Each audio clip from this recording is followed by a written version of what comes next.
ನೋಡಿ, ನಾನು ಗಂಗಾವತಿ ಶಾಸಕನಾಗಿ ಇವತ್ತೇನು ನಮ್ಮ ಕನ್ನಡ ನಾಡು ಅಂತಂದ್ರೆ ಅದು ಹನುಮ ಜನಿಸಿರುವಂತ ನಾಡು. ಇವತ್ತು ಸಾಕ್ಷಾತ್ ನಮ್ಮ ಕರ್ನಾಟಕ ರಾಜ್ಯದಲ್ಲೇ ಜನ್ಮ ತಾಳಿರುವಂತ ಹನುಮಂತನ ಒಂದು ವಿಚಾರಕ್ಕೆ ಈ ರೀತಿ ಕರ್ನಾಟಕ ರಾಜ್ಯ ಸರ್ಕಾರ ರಾತ್ರೋರಾತ್ರಿ ಕಳೆದ 40 ವರ್ಷಗಳಿಂದ ಕೂಡ ಇವತ್ತೇನು ಈ ಗ್ರಾಮದಲ್ಲಿ ಹನುಮತ್ ಧ್ವಜವನ್ನ ಅವರು ಹಾರಿಸ್ತಾನೆ ಇದ್ದಾರೆ. ಆದ್ರೆ ಇವತ್ತು ಇದ್ದಕ್ಕಿದ್ದ ಹಾಗೆ ಅಂದ್ರೆ 40 ವರ್ಷಗಳಿಂದ ಹಾರಿಸ್ತಾ ಇರುವಂತ ಧ್ವಜವನ್ನ ಏಕಾಏಕಿ ರಾತ್ರೋರಾತ್ರಿ ಬಂದು ಇಳಿಸಿ ರಾಷ್ಟ್ರ ಧ್ವಜವನ್ನ ಇವತ್ತೇನು ಅವ್ರು ಹಾರಿಸುವಂತ ಒಂದು ಪ್ರಯತ್ನ ಸರ್ಕಾರ ಮಾಡಿದೆ. ಇದು ಬಹಳ ತಪ್ಪಿನ ವಿಚಾರ. ಅಂದ್ರೆ ಈ ರೀತಿ ಮಾಡಲೇಬಾರ್ದಾಗಿತ್ತು. ಇವತ್ತು ಹನುಮ ಅಂತಂದ್ರೆ ಇಡೀ ನಮ್ಮ ದೇಶಕ್ಕೆ ಇವತ್ತು ಕಲಿಯುಗದ ಪ್ರತ್ಯಕ್ಷ ದೈವ. ಅಂದ್ರೆ ಹನುಮಂತ. ಅಂತ ಹನುಮಂತನ ಧ್ವಜಕ್ಕೆ ಅಪಮಾನ ಎಸಗಿದೆ.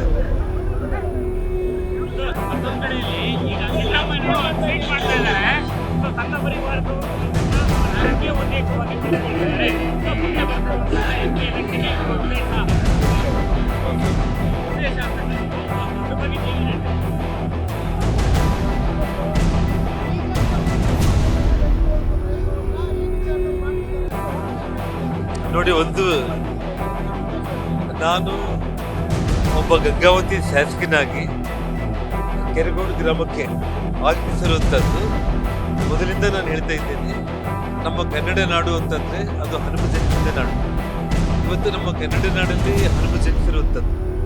ಇವತ್ತು ಈ ಗ್ರಾಮದಲ್ಲಿ, ಕೆರಗೋಡು ಗ್ರಾಮದಲ್ಲಿ ಕಳೆದ 40 ವರ್ಷಗಳಿಂದ ಕೂಡ ಹನುಮ ಧ್ವಜವನ್ನ ರಾಮ ಮಂದಿರ ಮುಂಭಾಗದಲ್ಲಿ ಹಾರಿಸ್ತಾ ಇದ್ದಾರೆ.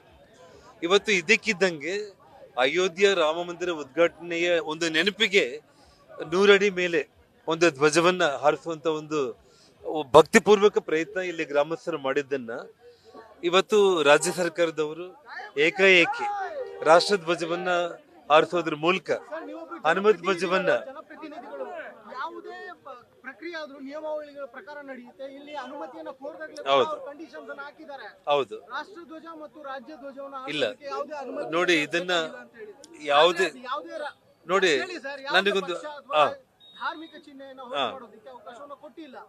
ಇದನ್ನ ಬಿಜೆಪಿ ಹೇಗೆ ಉಪಯೋಗಿಸ್ತಾ ಇದೆ ನೋಡಿ. ಇವತ್ತು ನಾನು ಹೇಳ್ತಾ ಇದ್ದೀನಿ, ಇಡೀ ಗ್ರಾಮ ತಾವು ಈ ಇಡೀ ಗ್ರಾಮದಲ್ಲಿ ಮನೆಗೂ ಹೋಗಿ ತಾವು ಕೇಳಿಬೇಕಾದ್ರೆ ಎಲ್ಲರೂ ಭಕ್ತಿಯಿಂದ ಕಳೆದ 40 ವರ್ಷಗಳಿಂದ ಹನುಮ ಧ್ವಜವನ್ನು ಅವರು ಹಾರಿಸ್ತಾ ಇದ್ದಾರೆ.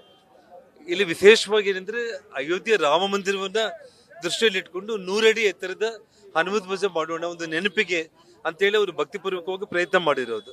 ಅದನ್ನ ರಾಜಕೀಯ ಮಾಡಿರುವಂತದ್ದು ಕಾಂಗ್ರೆಸ್ ಪಕ್ಷ. ಅಷ್ಟೇ ಆಗ್ಲಿ. ನೋಡಿ, ಇಲ್ಲಿ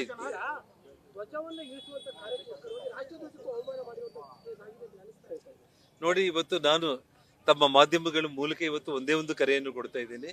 ಒಂದು ಗಂಗಾವತಿ ಶಾಸಕನಾಗಿ ಅಂಜನಾದ್ರಿಯ ಆ ಭಾಗದ ಆಂಜನೇಯ ಸ್ವಾಮಿ ಆಶೀರ್ವಾದದಿಂದ ನಾನೊಬ್ಬ ಶಾಸಕನಾಗಿ ಇವತ್ತು ನಾನು ಒಂದೇ ಒಂದು ಹೇಳ್ತಾ ಇರೋದು, ಇಡೀ ಕರ್ನಾಟಕ ರಾಜ್ಯದಲ್ಲಿ ಪ್ರತಿಯೊಂದು ಮನೆ ಮೇಲೆ ಕೂಡ ಇವತ್ತು ಹನುಮ ಧ್ವಜ ಹಾರಿಸುವಂತ ಕೆಲಸ ಆಗುತ್ತೆ. ಪ್ರತಿ ಗ್ರಾಮದಲ್ಲೂ ಕೂಡ ಇವತ್ತೇನಿಲ್ಲಿ ಇವರು ಧ್ವಜವನ್ನ ಈ ರೀತಿ ಅಪಮಾನ ಎಸಗಿದ್ದಾರೆ. ಇಡೀ ಕರ್ನಾಟಕ ರಾಜ್ಯದಲ್ಲಿ ಗ್ರಾಮದಲ್ಲಿ ಕೂಡ ಹನುಮ ಹುಟ್ಟಿರುವಂತ ಈ ಹನುಮ ಜನಿಸಿರುವಂತ ನಮ್ಮ ಕನ್ನಡ ನಾಡಲ್ಲಿ ಪ್ರತಿ ಗ್ರಾಮದಲ್ಲಿ ಹನುಮ ಧ್ವಜ ಆರಿಸುವಂತ ಒಂದು ಕೆಲಸ ಆಗುತ್ತೆ ಖಂಡಿತವಾಗ್ಲೂ ಕೂಡ. So just I am MLA from Gangavathi. So where Hanuman took birth. So I have come here because of the government's whatever the decision has been taken, by hosting the national flag, by removing Hanuman Dhwaja. So against that, to support the villagers, I came here. Sir, Home Minister of Karnataka said they are using all this for the politics. BJP ಸೇರ್ಪಡೆಗೊಳ್ತಾರ ಅನ್ನೋದು. ನೋಡಿ, ಇವತ್ತು ಇಲ್ಲಿ ನಾನು ಭಾರತೀಯ ಜನತಾ ಪಕ್ಷದಲ್ಲಿ ಸೇರ್ಪಡೆ ಆಗುವಂತ ಒಂದು ವಿಚಾರ ಪ್ರಶ್ನೆನೇ ಬರಲ್ಲ. ನಾನು ನಿನ್ನೆ ಮಾಧ್ಯಮ ಸ್ನೇಹಿತರಿಗೆ ಹೇಳಿದ್ದೇನೆ, ಕಲ್ಯಾಣ ರಾಜ್ಯ ಪ್ರಗತಿ ಪಕ್ಷ ತನ್ನ ಸ್ವಂತ ಬಲದಲ್ಲೇ ರಾಜ್ಯದಲ್ಲಿ ಕೆಲಸ ಮಾಡುತ್ತೆ. ಭಾರತೀಯ ಜನತಾ ಪಕ್ಷ ಬಯಸಿದ್ದಲ್ಲಿ ಅವರು ಹೊಂದಾಣಿಕೆ ಮಾಡಿಕೊಳ್ಳೋದಕ್ಕೆ ನಾನು ಸಿದ್ಧವಾಗಿದ್ದೀನಿ ಅಂತ ಹೇಳಿದ್ದೇನೆ. ಆಗಲಿ ಯಾವುದೇ ಕಾರಣಕ್ಕೂ ಕೂಡ ಕಲ್ಯಾಣ ರಾಜ್ಯ ಪ್ರಗತಿ ಪಕ್ಷ ತನ್ನ ಸ್ವಂತ ಬಲದ ಮೇಲೇನೆ ಹೋರಾಟ ಮಾಡುತ್ತೆ. ಜನಾರ್ದನ ರೆಡ್ಡಿ ಸೇರಿದಂತೆ ಇನ್ನೂ ಹಲವು ನಾಯಕರು BJP ಸೇರ್ತಾರೆ. ಮಾತುಕತೆ ಆಗಿದ್ಯಾ ಏನು? ನೋಡಿ, ಬಿಜೆಪಿ ಜೊತೆಯಲ್ಲಿ ಮರ್ಜು ಆಗ್ತೀನಿ ಅಂತ ಹೇಳಿ ನಾನು ಎಲ್ಲೂ ಕೂಡ ಹೇಳಿಲ್ಲ. ಭಾರತೀಯ ಜನತಾ ಪಕ್ಷದ ಜೊತೆಯಲ್ಲಿ ಲೋಕಸಭಾ ಚುನಾವಣೆಯಲ್ಲಿ ಅವರು ಬಯಸಿದ್ದಲ್ಲಿ ನಾನು ಅವ್ರ ಜೊತೆಯಲ್ಲಿ ಹೊಂದಾಣಿಕೆ ಮಾಡ್ಕೊಳ್ಳೋದಕ್ಕೆ ನಾನು ಸಿದ್ಧವಾಗಿದ್ದೀನಿ ಅಂತ ಮಾತ್ರ ಹೇಳಿದ್ರು. ಲೋಕಸಭೆಗೆ ನಿಮ್ ಬೆಂಬಲ ಇದೆ ಬಿಜೆಪಿಗೆ? ಖಂಡಿತವಾಗ್ಲೂ ಕೂಡ. Sir, Home Minister clearly said BJP not following the law of the land. No, it's not at all the question. Here, when the issue of dharma, it will come.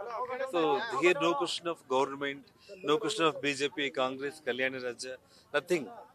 Sir BJP ನಾಯಕರು ಏನಾದ್ರು ಹೇಳಿದ್ರೆ ಇದು 100ಕ್ಕೆ 100 ಇದು ನಮ್ಮ ಹಿಂದೂ ಧರ್ಮದ ಮೇಲೆ ದಬ್ಬಾಳಿಕೆ ಅಂತಾನೆ ನಾನು ಇಲ್ಲಿ ಹೇಳ್ಬೇಕಾಗುತ್ತೆ. ನಾನು ಯಾಕಂದ್ರೆ ಇವತ್ತು ನೋಡಿ, ಒಂದು ವಿಷಯ ನಾನು ಹೇಳ್ತೀನಿ. ನಾನು ಹನುಮಂತನ ಬಾಲಕ್ಕೆ ಬೆಂಕಿ ಹಚ್ಚಿರುವಂತ ರಾವಣಾಸುರನ ಒಂದು ವಿಚಾರದಲ್ಲಿ ಇಡೀ ಲಂಕೆಗೆ ಬೆಂಕಿ ಹತ್ಕೊಂಡು ಲಂಕನೇ ನಾಶ ಆಯ್ತು.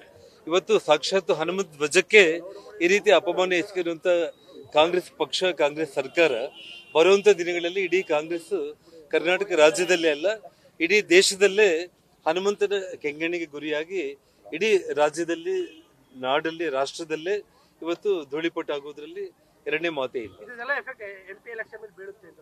MP ಎಲೆಕ್ಷನ್ ಅಂತಲ್ಲ, ಇಲ್ಲಿ ಯಾರೇ ಆದರೂ ಕೂಡ ಇವತ್ತು ಧರ್ಮದ ವಿಚಾರದಲ್ಲಿ, ಭಗವಂತನ ವಿಚಾರದಲ್ಲಿ ಇಂಥ ಒಂದು ಕೃತ್ಯ ಎಸಗಬಾರ್ದಾಗಿತ್ತು.